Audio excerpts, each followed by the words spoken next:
Kita baca dari Mazmur pasal 27 ayat 1 sampai 4. Ya. Saya baca ayat 1, saudara-saudara ayat 2, nanti ayat 4 kita bersama-sama, ya, ganti-gantian. Demikian firman Tuhan. Perikop dari LAI, aman dalam perlindungan Allah. Dari Daud, Tuhan adalah terangku dan keselamatanku. Kepada siapakah aku harus takut? Tuhan adalah benteng hidupku. Terhadap siapakah aku harus gemetar? Saudara-saudara, ketika penjahat-penjahat menyerang aku untuk memakan dagingku, yakni semua lawanku dan musuhku, mereka sendirilah yang tergelincir dan jatuh. sekalipun tentara berkemah mengepung aku, tidak takut hatiku. Sekalipun timbul peperangan melawan aku, dalam hal itu pun aku tetap percaya. Sama-sama, 1, 2, 3. Satu hal telah kuminta kepada Tuhan, itulah yang kuingini, diam di rumah Tuhan seumur hidupku, menyaksikan kemurahan Tuhan dan menikmati baiknya. Amin. Berbahagialah kita yang membaca firman Tuhan, merenungkan dan melakukannya. Tema kita hari ini, mengalami hidup bersama Tuhan. Mengalami hidup bersama Tuhan. Ayat firman Tuhan ini dari Daud, ya. Latar belakang Daud itu siapa? Latar belakang Israel itu siapa? Latar belakangnya, ya. Israel umat pilihan Tuhan yang dipilih oleh Tuhan, ya. Demikian halnya Daud. Daud dipilih ketika dia menggembalakan domba, ya. Masih muda benar. Kemudian Samuel diperintahkan oleh Tuhan untuk mengurapi dia, mengurapi dengan minyak urapan yang dari Tuhan, supaya dia diurapi menjadi raja. Itu kita bisa lihat, ya, di dalam 1 Samuel 16 sampai 17, ya. Dia diurapi. Sesudah diurapi Tuhan menjadi raja, walaupun ketika itu Raja Saul masih sebagai raja, tetapi dia statusnya sudah dipilih oleh Tuhan. Yang menarik, pasal 17 itu, dia mengalahkan Goliat berperang. Goliat ini yang ditakuti oleh Saul, bahkan oleh seluruh tentara Israel. Kata Goliat itu tinggi besar, ya. Tombaknya 2 pesa, ya, perisainya, pedangnya gede banget. Dia menantang orang-orang Israel, termasuk rajanya, siapa aja yang bisa bertanding melawan dia. Singkat cerita, Daud yang mengalahkan dia, ya, dengan perkataan dan keyakinan bahwa dia mengalami hidup bersama Tuhan. Apa perkataan Daud? Dengan senjata kau mendatangi aku, dengan pedang, tombak, dengan kekuatanmu. Tapi aku mendatangi engkau dengan nama Tuhan yang menjadikan langit dan bumi. Lalu dia pakai ketapel, cat. Itu batu dari ketapel itu tembus, ya, ke topi bajanya. Topi baja itu lebih canggih daripada senjata apapun, sniper itu, dan kena ke otaknya lalu dia rebah. Inilah kisah Daud.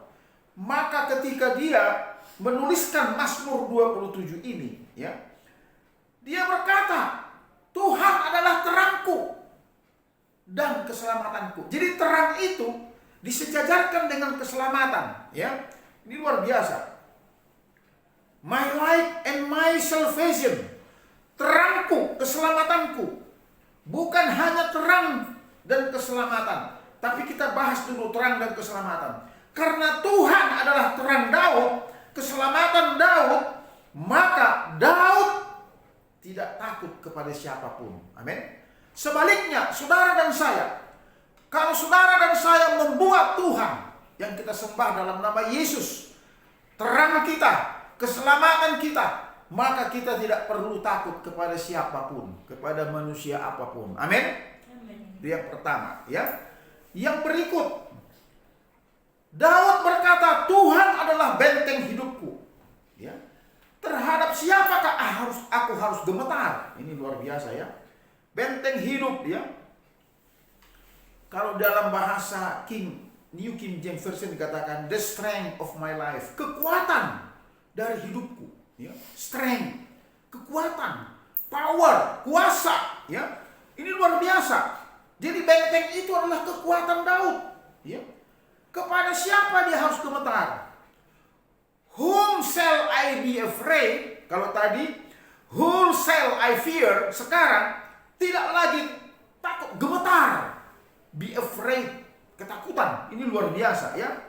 Jadi saudara dan saya harus dengan iman berkata, pertama, Tuhan Yesus Kristus adalah terangku. Dengan iman sama-sama, Tuhan Yesus Kristus adalah terangku. Amin. Aku tidak takut kepada siapapun. Amin.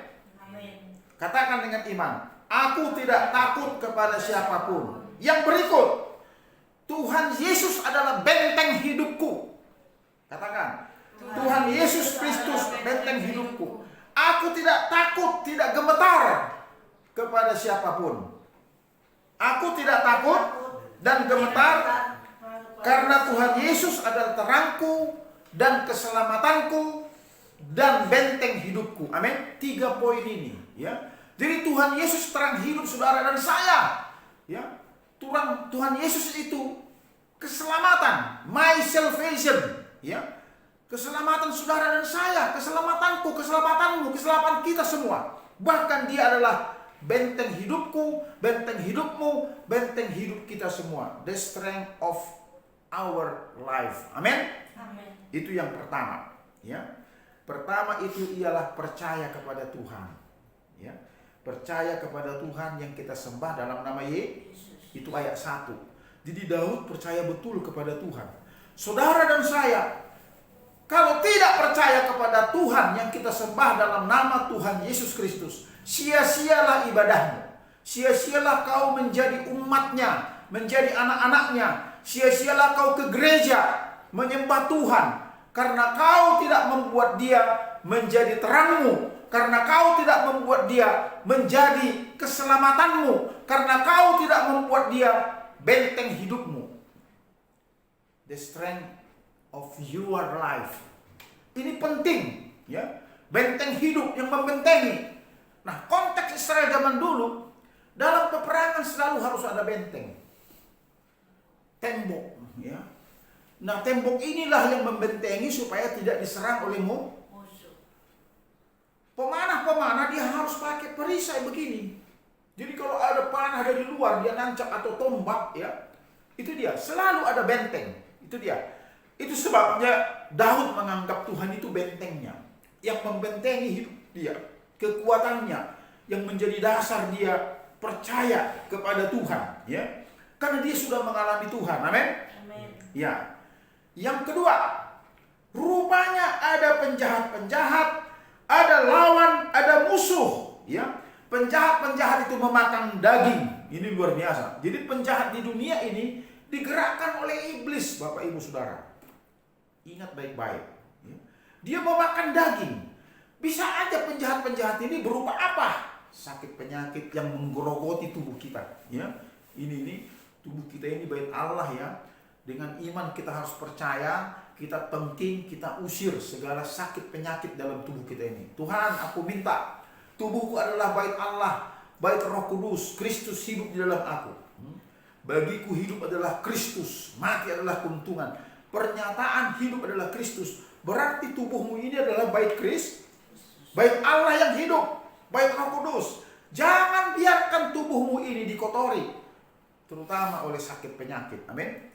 Dengan iman kita minum air putih. Tuhan, jadikan air putih ini menjadi obat dalam tubuhku, mengobati semua sakit penyakitku dalam nama Tuhan Yesus.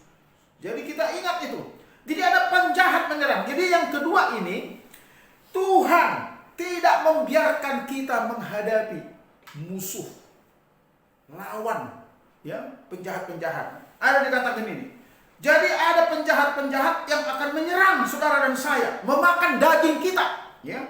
Yakni semua lawan, musuh, mereka sendirilah yang tergelincir dan jatuh. Jadi penyakit itu bisa tergelincir dan jatuh, hilang dari tubuh kita.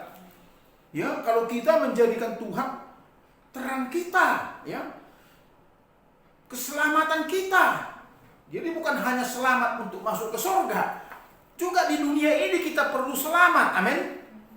Dari kuasa si jahat, si iblis itu. Karena dia sudah mengalahkan kita ketika Adam dan Hawa dikalahkan dengan tidak taat kepada perintah Tuhan, ya. Tuhan bilang jangan kau makan buah pengetahuan yang baik dan jahat itu. Lalu si iblis datang, oh tidak, kalau kau makan itu kau akan sama seperti Allah. Timbullah kesombongan, timbullah niat si Adam dan Hawa ini kepengen sama dengan Allah. Makanya ketika dimakan sudah kau dibuanglah dia ke dunia ini, ya. Kemudian dia merasa dirinya malu, merasa dirinya telanjang, karena tadinya mereka memang tidak berpakaian, saudaraku. Tapi ketika mereka makan buah itu mereka merasa malu, akibatnya mereka bersembunyi, ya. Orang yang berbuat dosa, saudaraku, pasti bersembunyi. Itu dia. Makanya mereka dibuatkan Tuhan dari kulit binatang. Itulah pembunuhan pertama binatang untuk menjadi pakaiannya, ya. Tuh. Karena Tuhan sayang sama manusia ciptaannya walaupun sudah dalam dosa, maka Kejadian 3:15 disitulah janji keselamatan yang disebutkan oleh Tuhan, ya. Supaya manusia itu nanti dari keturunannya yang akan mengalahkan iblis, ya. Itu dia. Keturunan perempuan itu ialah Kristus Yesus. Amin. Yang mengalahkan iblis, kuasa iblis di kayu salib oleh darahnya, oleh tubuhnya, oleh kematiannya di kayu salib. Hari ketiga dia bangkit. Itulah kemenangan, mengalahkan kuasa iblis. Iya, jadi mengalahkan kuasa iblis dengan kematian di kayu salib, ya. Itu bukan kekalahan tapi kemenangan. Itu dia. Jadi Tuhan tidak akan membiarkan kita menghadapi lawan, musuh atau sakit penyakit. Tuhan akan bekerja membuat mereka tergelincir dan jatuh. Amin. Ini penting, saudaraku. Kita penting membuat Tuhan terang kita, ya, keselamatan kita, kesembuhan kita. Lalu apa lagi? Benteng kita, supaya dia membuat penjahat-penjahat itu, lawan kita, musuh kita, pergumulan kita, masalah-masalah kita tergelincir dan jatuh. Amin. Itu yang kedua. Yang ketiga, tidak takut terhadap tentara dan peperangan. Ayat 3. Sekalipun tentara berkemah mengepung aku, tidak takut hatiku. Sekalipun timbul peperangan melawan aku, dalam hal itu pun aku tetap percaya. Konteks zaman dulu Daud memang sering terjadi peperangan. Ada banyak tentara musuh yang mengepung, ya, mengepung Daud, pengen membunuh Daud. Karena Daud adalah raja yang dipilih oleh Tuhan, yang diurapi oleh Tuhan. Maka dia tidak dapat disentuh. Udah dikepung tentara, Daud bisa lolos, ya. Dia tidak takut. Kenapa? Ada kalimat, aku tetap percaya. Ini kuncinya, ya. Aku tetap percaya. Percaya kepada siapa? Kepada Tuhan yang dijadikan Daud sebagai terangnya, keselamatannya, benteng hidupnya, ya, kekuatannya. Dia percaya. Udah banyak yang mengepung, dia percaya. Dia tidak akan dibiarkan Tuhan dihantam oleh musuh-musuh. Amin. Berperang, tentara berperang. Sudah berapa ratus kali, mungkin berapa ribu kali Daud berperang, ya. Ya, kita tidak mengalami peristiwa, tapi dalam Alkitab, dalam sejarah dikatakan Daud tidak pernah kalah dalam peperangan. Mengapa demikian? Karena Tuhan tetap melindungi dia. Dia tetap percaya kepada Tuhan. Kita pun harus tetap percaya kepada Tuhan yang kita sembah dalam nama Yesus.